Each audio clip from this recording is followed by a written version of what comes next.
Pour tout le monde.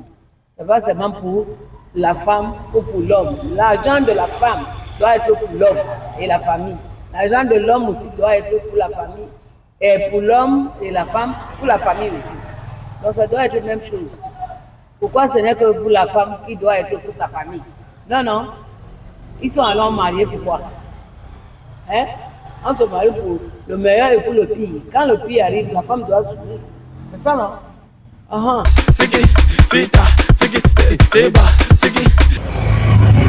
Bon, moi de mon côté, je ne partage pas cet avis.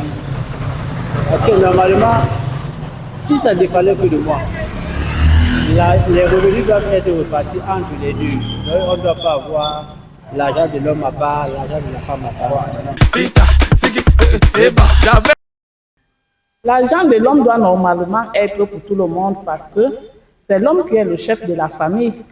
Et même l'argent de la femme, il y a des femmes dynamiques qui prennent la famille de l'homme comme sa propre famille. Et ça dépend de la famille que tu pars trouver. Tu donnes, ils disent que tu ne les as pas donnés. Leur fils leur donne, ils disent que leur fils ne leur donne pas. C'est sa femme qui empêche que leur fils ne leur donne pas l'argent. Mais normalement, l'argent de l'homme doit être pour tout le monde. Et c'est pour ça. Parce que l'homme est le patron de la maison. Il doit assumer tout. Même la femme. La femme assume aussi certaines responsabilités. Parce qu'il y a des hommes qui n'aiment pas que les femmes travaillent. Quand tu ne travailles pas, tu vas prendre l'argent pour s'occuper de la famille. C'est normalement l'homme qui va s'occuper de la famille parce que c'est lui qui travaille, c'est lui qui est le patron. Et c'est ça, selon moi. L'argent de la femme, c'est d'abord pour sa famille. Pourquoi? Parce que quand la femme sort de la maison, elle dit à sa mère, maman, je te ramène l'argent. Elle n'a pas dit que maman, je vais travailler l'argent pour mon mari, la famille de mon mari. Maman, je te ramène. Et c'est pour ça que l'homme, quand il part travailler, c'est d'abord pour la fille qu'il a récupérée chez eux. Il doit la mettre, il la nourrir et nourrir aussi sa famille. Parce qu'il fait une promesse à sa mère. C'est pour ça qu'il travaille pour 2 personnes. Et moi, je travaille pour 1 personne. Je n'ai pas fait de promesse à sa mère, je fais une promesse à ma mère. Donc, c'est tout, merci. Pour sa propre famille. Non, non, à mon avis, c'est pas ça. L'argent de l'homme ne doit pas seulement être pour la femme et la famille de la femme. Et l'argent de la femme reste pour la femme. Non, non. L'homme et la femme sont d'abord faits pour être ensemble. Donc, ça veut dire que leurs argents doivent être mélangés pour tout le monde.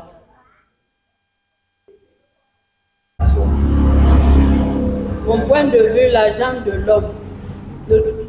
Au fait, c'est le chef de famille. C'est le chef de famille dont son argent, ça doit servir à sa propre famille et à sa belle famille. Et pour la femme, pour l'argent de la femme, par exemple, moi, mon argent me sert à gérer mes problèmes familiaux et l'homme aussi. Si l'homme n'a pas rationné, je peux aider à ses besoins. Donc son argent ne sert pas seulement à lui, ça sert à nous tous. Ce n'est pas une règle générale.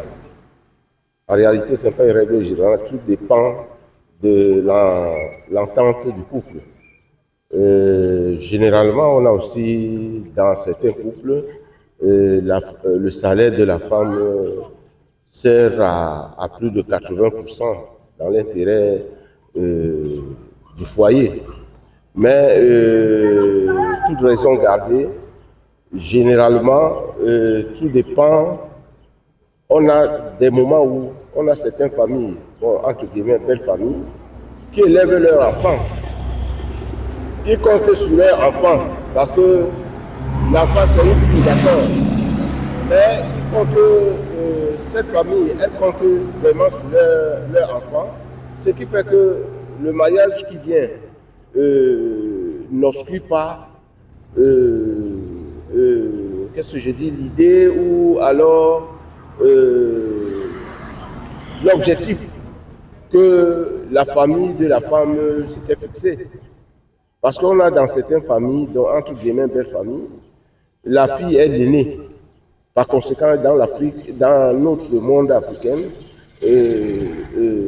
socialement, quand tu es l'aîné, tu dois t'occuper des cadets. Et pendant que les cadets grandissent, vous allez vous associer pour vous occuper de vos parents. Alors, le mariage ne vient pas obstruer tout ça. Autrement dit, ça, c'est la cupidité pour l'homme qui pense que la femme, le salaire de la femme ne doit pas regarder sa famille. Non. Non, parce que cette femme est aussi un enfant sur qui sa famille compte. Aussi vrai que la famille de l'homme compte sur lui, mais la famille de la femme compte aussi sur la femme, surtout une femme qui est allée à l'école. Ce n'est pas l'homme qui l'a envoyé à l'école, ce sont ses parents. Donc moi je pense que socialement, c'est tout à fait naturel, c'est normal. Ne soyons pas cupides ou alors ne cherchons pas à être hybrides, c'est-à-dire ni être africain, ni être occidental. Donc il faut tout simplement prendre ça comme ça et vous entendre avec votre épouse au moment des fiançailles. Moi je pense que la question a été largement répondue, de toutes les façons à mon niveau.